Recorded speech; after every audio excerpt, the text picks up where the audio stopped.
हिमाचल कांग्रेस में फिर बढ़ी गुटबाजी, एक्शन में आया एंटी सुक्खू गुट। आला कमान तक पहुंची मंत्री, सीपीएस और विधायकों की नाराजगी, सैलरी कटौती से बढ़ी सबकी टेंशन। 4 राज्य में चुनाव, हिमाचल की आर्थिक संकट ने बढ़ाई राहुल गांधी की चिंता। मीडिया के सामने बोले सीएम, प्रदेश में नहीं है कोई आर्थिक संकट। सत्य स्वयं घायल हुआ, गई अहिंसा चूक, जहां तहां दगने लगी शासन की बंदूक। जली ठूंठ पर बैठकर गई कोकिला कूक, बाल ना बांका कर सकी शासन की बंदूक। हिमाचल प्रदेश की वर्तमान राजनीतिक हालात पर जनकवि नागार्जुन के राजनीतिक व्यंग्य की ये पंक्तियां बिल्कुल सटीक बैठती हैं।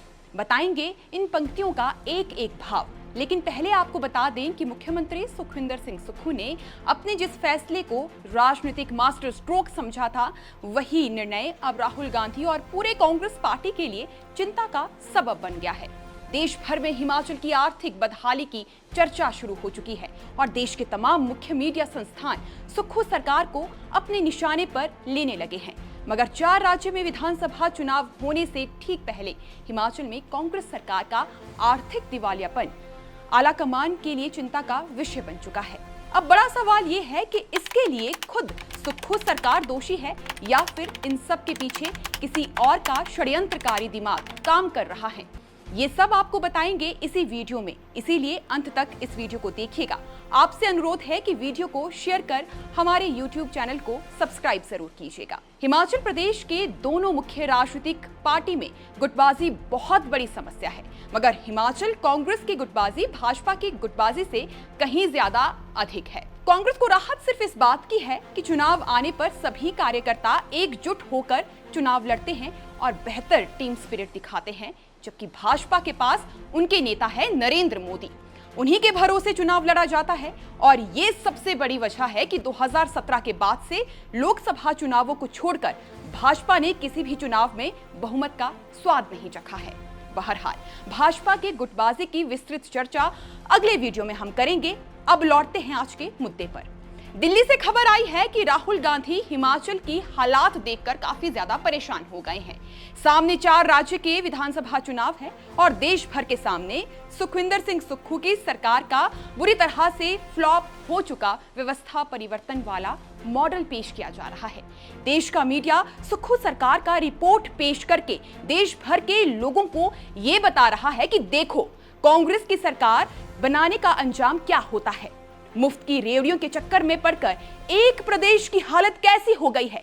खजाना खाली हो जाता है, हर महीने कर्ज लेना पड़ता है, नेता अपनी सैलरी नहीं लेते हैं। 1965 में हुए भारत पाकिस्तान युद्ध के दौरान प्रधानमंत्री लाल बहादुर शास्त्री ने देश के लोगों से सप्ताह में एक समय का भोजन न करने की अपील की थी, क्योंकि उस समय हमारे देश पर खाद्यान्न संकट मंडरा रहा था। मगर आज हिमाचल के तो ये हालात नहीं है कि हमारे पास कुछ भी खाने को ना हो, फिर भी हमारी सरकार आर्थिक संकट का रोना रोते हुए व्यवस्थाओं में, सुविधाओं में कटौती कर रही है। 300 यूनिट की फ्री बिजली देने का वादा करने के बाद 125 यूनिट फ्री बिजली को बंद कर दिया जाता है। स्कूल डीनोटिफाइड कर दिए जाते हैं और सरकारी योजनाओं में लिमिटेशन लाई जा रही है। आज भले ही मीडिया के सामने आकर सीएम सुक्खू ने ये बात कह दी हो कि हिमाचल प्रदेश में कोई आर्थिक संकट नहीं है और भाजपा झूठ फैलाने की राजनीति कर रही है, मगर आप प्रदेश सरकार के किसी भी एक मंत्री का नाम बता दीजिए जिसने बीते 18 महीनों के दौरान आर्थिक संकट का रोना ना रोया हो।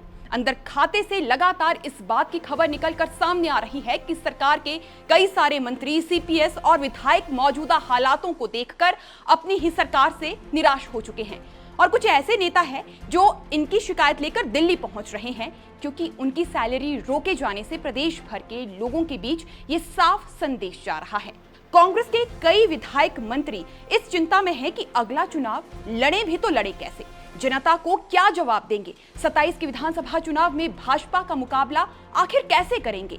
प्रदेश की आर्थिक बदहाली के बीच आज स्थिति ये हो गई है कि हिमाचल कांग्रेस में एक बार फिर से गुटबाजी बढ़ने लगी है और एंटी सुक्खू गुट फिर से सक्रिय हो चला है। चुनाव के पहले किए गए कांग्रेस के चुनावी वादों का सत्य अब सबके सामने आ चला है और विधायक को ये चुभने भी लगा है। पहले उपचुनावों के परिणामों से मुख्यमंत्री सुक्खू जरूर मजबूत हुए हैं। देहरा नादौन में विकास कार्य भी किए जा रहे हैं, लेकिन उन क्षेत्रों का क्या जहां से विधायक कांग्रेस के ही जीते हैं, लेकिन विकास कार्य ठप पड़े हुए हैं। काम के नाम पर सिर्फ शिलान्यास किया जा रहा है और उद्घाटन के नाम पर जयराम ठाकुर के राज में बनाई गई बिल्डिंगों पर से पर्दा हटाया जा रहा है।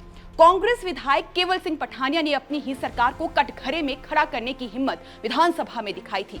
शासन की बंदूक जहां तहां दग रही है। मुख्यमंत्री फ्रंट फुट पर आकर सरकार भले ही ना चला रहे हों, लेकिन एक मंझे हुए राजनेता की तरह राजनीति कर रहे हैं।